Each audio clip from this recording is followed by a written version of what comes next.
The Rick and Morty finale changes everything. I mean, everything. It was crazy. It was everything we were asking for. The build up to it was insane. You know, the A plot, obviously it gets pushed aside a lot, and we get little doses of evil Morty and the build up of Rick's past. And we've been waiting for so long to finally get the answers we'd all been waiting for. And I will say, the finale was probably one of the better episodes of the entire series of Rick and Morty. The up and downs, the crazy moments, the plot twist, the central finite curve. Let's dive into how Rick and Morty will never be the same.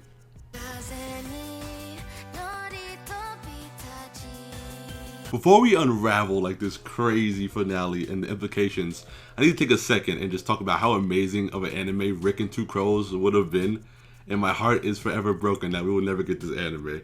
Just a little taste of it, and the anime OP for Rick, well, like, it was too much. Honestly, they did such a good job parodying like, you know, anime and tropes, and even Rick doing a substitution jutsu. That was just hilarious to see. But now we gotta get to the big reveals. So before we even talk about the evil Morty stuff, we had the ball drop, the biggest bomb drop of Rick's entire past revealed to us. And I think this is one of the best ways to subvert our expectations, because we got it shown to us at the Shonies in the season 3 premiere, and we all thought, yeah, this can't be it. And even Rick, you know, like, denied it and said it wasn't true, but that was really what happened to his Beth and his wife. Like, that's insane. Like, this whole time Rick was dealing with a dead wife and dead daughter. Like, we knew it was on the lines of that, but we never really understood the full scope of what it was like to go through that. And obviously Rick goes on a tear throughout time to hunt down the man that killed his wife and daughter. And it was just so heartbreaking to see, like, a broken man.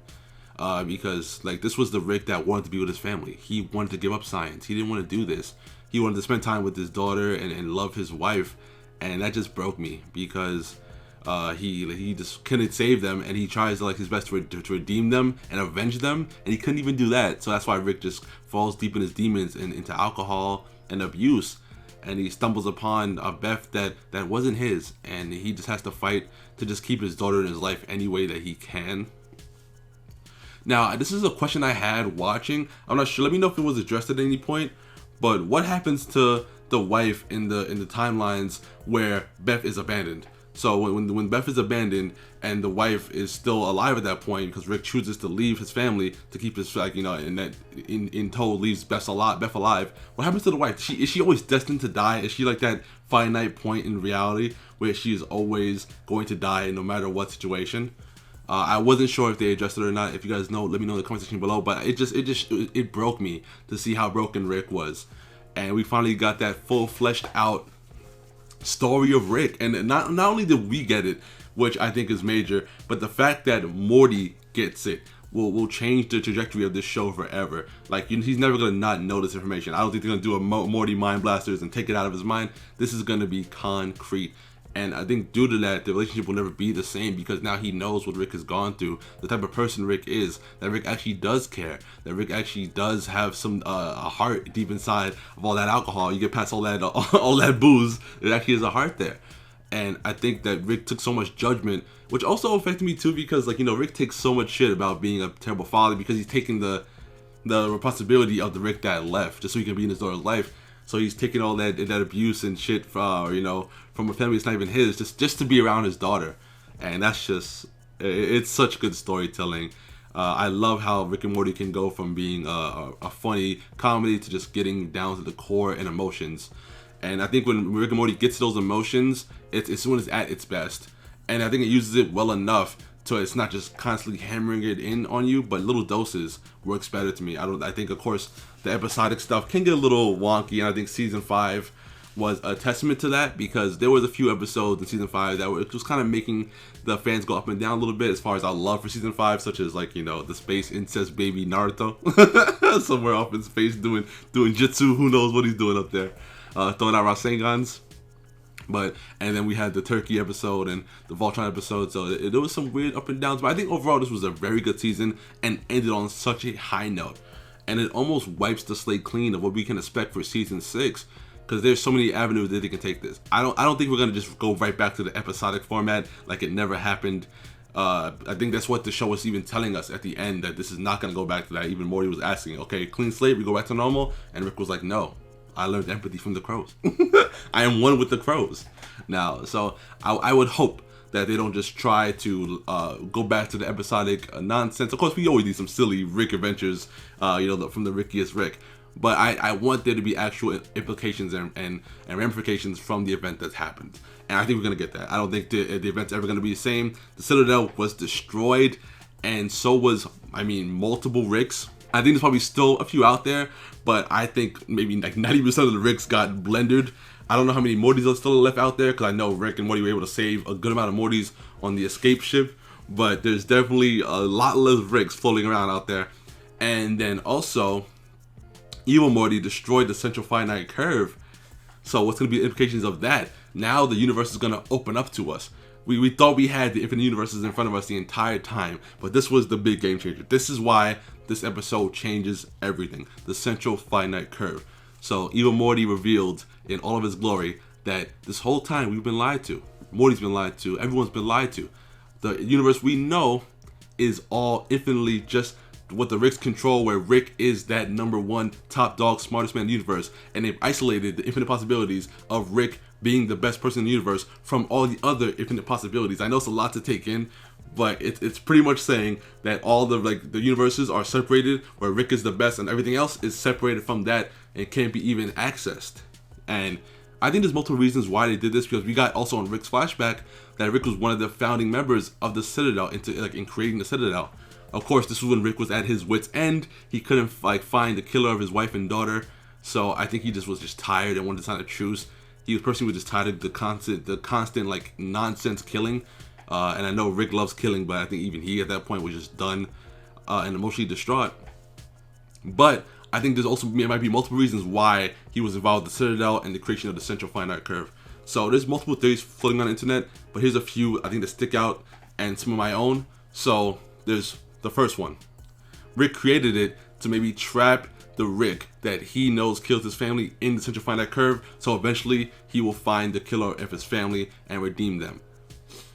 Or two, he locked the evil Rick that killed his family out of his universe, so it can never happen again. But that seems a little less likely, just because there's probably other Ricks out there who would do similar things, especially in a universe where there's constant different Ricks and different agendas and different mentalities. I think that would be the less likelier one. Now, also, another theory is that Rick was responsible for creating the central finite curve, so he can keep all the Ricks, all of themselves, away from the rest of the universe, so that they couldn't cause any destruction. That I think would be the best result for me, just because it would also show even more so how Rick actually does care about more than himself. I know we've gotten major glimpses of that, and we already knew that as a fan base, but I think that would just hammer it in, especially for Morty and everyone else, that Rick actually does care about the greater good and want to do something right. So maybe he did it just so he can keep all the Ricks away from everyone else. But here's the major bomb. So the central finite curve is destroyed. The Citadel is destroyed.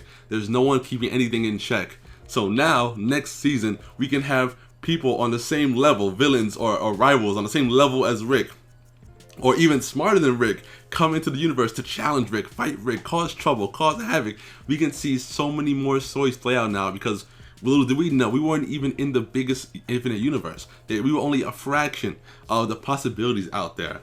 And that's honestly scary. Somebody smarter than Rick, someone more aggressive or evil than Rick, someone more demanding than Rick coming into the show.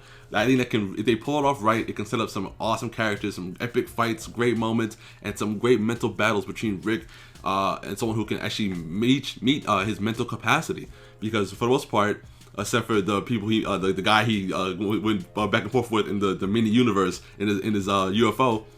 There's not really been too many people who can challenge Rick and give him a good fight. Of course, he lost almost to God, and then Summer and Morty saved the day, and you had a situation where the president gave him a little run for his money. It was a good old-fashioned brawl, but like someone who could actually match Rick on that intelligence level and maybe even surpass him, that's gonna be so insane. So now we have all these major reasons why Rick and Morty will never be the same. We have a more universe that we can explore, a big universe to explore. We have the dynamic between Rick and Morty now totally flipped on its head, because at the end they symbolize we're no longer, oh, I'm the boss and you're the Morty. We are partners. They needed to work together to push the ship out to escape. And I know it was more less foreshadowing than in your face. This is what we're telling you with the science saying you need 2 to do it, of course. But I think they had to prove that this is no longer be the show that we knew and loved, and maybe something even more and better. We can have Morty actually being in the front seat, and evil Morty wasn't so evil. He just wanted to escape. And the best villains are people who you can empathize with. If you can understand their fight and why they're doing what they're doing, that makes them even more a compelling villain. And evil Morty, I think, is probably one of the most compelling villains I've ever seen, because you can understand why. He just wants to get away from Rick. He's not, and you can just see his cold indifference. He wasn't really trying to do anything dastardly. I'm trying to take over the universe. No, he just wanted out. He just wanted to escape this cycle of hatred and death and mistreat of Mortys and the universe and confinement that he's been trapped in, and that he's seen other people and even Rick himself trapped in. And you can just relate to that so much. I just was blown away by this finale. I think everyone who was a little bit disjointed with Rick and Morty for a while and saying it's been going downhill since season 3, I think they're shutting up right now, because that finale was breathtaking. I think it was everything we needed and more, and now it sets up the show to actually take some new heights and explore some new territory that we weren't used to. And boy, am I excited. But if you guys are new to the channel, make sure you guys smash that thumbs up, drop a like, also subscribe, join the family. I also dropped a brand new emotional video about Rick, the Broken Man. It's a tribute to Rick and Morty. You can find it on my channel, my last video. I hope you guys enjoy it. I'll see you in the next one. Peace.